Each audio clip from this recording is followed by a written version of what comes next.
como é que funciona a medicina de precisão.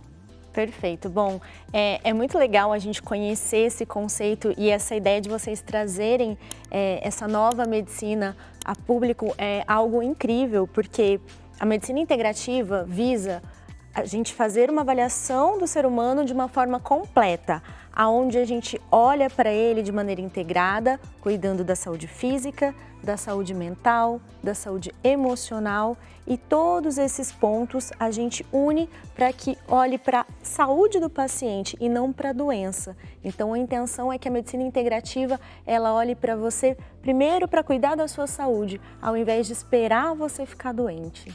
Isso é muito importante, porque hoje a gente, inclusive até o serviço público, né, ele é restrito um pouco nas informações, inclusive, e as pessoas já chegam doentes, né, já para tratar dessa doença. Eu queria que a senhora falasse como é que a pessoa procura esse serviço, como é que ela descobre o DNA, começa falando sobre exatamente o tratamento, como é que a senhora faz esse trabalho. Eu sempre digo o seguinte, o DNA ele é como se fosse um código de barras. Igual quando a gente vai no supermercado e compra alguma coisa e vai consultar um preço, existe um código de barra com todas as informações. Então, todo mundo tem um código de barra, que nesse código de barra vai dizer pra gente se você tem uma chance de ter câncer, se você tem uma chance de ter uma doença como Alzheimer, que é muito temido, se você tem uma tendência maior a ter um infarto ou um derrame. E aí, com essas informações, a gente consegue o quê? Cuidar da nossa alimentação, do nosso corpo, do nosso estilo de vida em geral e mudar essas informações, não deixar que elas fiquem ativas. E assim a gente pratica a medicina de precisão. Que interessante, né? E a partir de qual idade, né? Porque às vezes a gente pode pensar, tem que ter uma idade ou já desde bebezinho. Quando que a gente já pode começar a fazer essa medicina de precisão? Eu brinco muito com os meus pacientes que a gente diz o seguinte, quando você já está pensando em ter um bebê, eu tenho muitas mamães que estão programando uma gestação, então a gente já começa esse cuidado antes mesmo do bebê nascer, cuidando da mamãe, cuidando do papai, antes da gente ter aquele feto. Então não tem uma idade limite onde a gente pode começar esse cuidado de uma medicina preditiva, porque é uma ciência preditiva, porque a gente prevê as coisas. Realmente não é só prevenir, a gente prevê coisas que podem acontecer a partir da história dos pais, dos avós, e aí a gente consegue mudar a rota de como vai acontecer as coisas desse DNA, nessa informação genética. Agora eu queria que você falasse, doutora, o que muda na vida da pessoa, claro, se ela fazer direitinho, porque depois você vai passar um protocolo, né? Depois que você entende esse código de barras, e é maravilhoso você se entender, né? Eu acho que isso é uma coisa que todo mundo quer, né? Eu acho que eu vou saber como eu funciono, às vezes por que eu não emagreço, ou então por que eu tenho uma fome que não... Sabe aquela farmacinha de remédios que você tem em casa? Esqueça isso, eu vou te mostrar como você pode fortalecer a sua imunidade e parar de ficar doente toda hora. Se você vive resfriado, com dor de cabeça, doente, morrendo de cansaço, saiba que existem diversas maneiras de otimizar o seu corpo e potencializar a sua saúde que servem para qualquer pessoa. Clique no link da descrição e tenha uma saúde de ferro sem fazer sacrifícios. Passa, né? Essas informações todas tá nesse código de barras, pelo que eu entendi, né? Então, com essas vantagens, se a pessoa fizer direitinho os protocolos, o que ela tem de ganhos? Porque o ser humano é muito movido a recompensas, né? O que ela tem de ganhos na vida?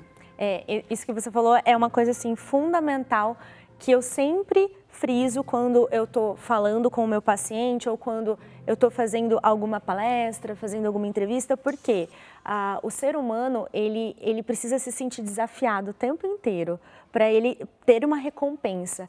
E quando você entende que o seu corpo funciona assim, é exatamente isso que a gente consegue usar de moeda de troca. Quando eu falo que a gente tem esse código de barras, em cada barrinha dessa que eu tenho uma informação, é como se eu tivesse um interruptor de luz. De acordo com a minha qualidade de vida, o meu sono, a minha alimentação, o meu nível de estresse, os meus traumas, tudo aquilo que influencia a minha vida, a forma como eu manifesto o meu ser, vai ligar ou desligar aquele interruptor. Então, qual que é o meu trabalho? É orientar o paciente, educar a população para que a gente consiga deixar desligado esse interruptor das luzinhas de doença e a gente consiga ligar o interruptor da parte de saúde, longevidade, envelhecimento saudável. Que funciona assim. Que bacana. Agora, também dá para saber, por exemplo, se a pessoa vai ter um câncer, por exemplo. Com esse exame, a pessoa consegue descobrir-se, mesmo que se não teve na família? Sim. Quando a gente fala sobre DNA, existem várias formas da gente avaliar esse código de barras. A gente tem as formas mais comuns, que seriam os exames laboratoriais que a gente faz no dia a dia, né? Aqueles exames convencionais, hemograma, colesterol, esse tipo de coisa. Sim. Que quando bem interpretados, eles já mostram sinais para que a gente entenda, acende uma luzinha que isso aqui pode virar uma doença. Isso a gente já tem, por exemplo, quando a gente vai monitorizar um paciente para que ele não desenvolva um diabetes tipo 2, isso já é possível através desses exames simples. E nós temos exames mais sofisticados, que entra essa parte de tecnologia, aonde eu olho essa fita de DNA. É como se eu pegasse a sua saliva, é através da saliva, por isso que qualquer idade pode fazer, um bebê pode fazer, um vovô pode fazer, porque a gente, através da saliva, a gente consegue fazer uma leitura. É como se estivesse desvendando todo aquele quebra-cabeça.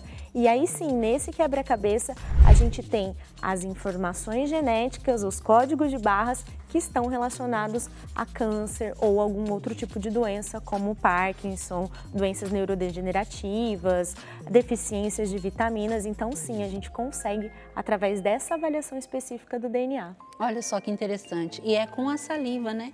É Eu pensei com a que fosse um saliva. exame mais complexo. Não, ele é super simples. E é feito no Brasil? É feito no Brasil. Eu faço esse exame, indico, né, para os meus pacientes essa tecnologia.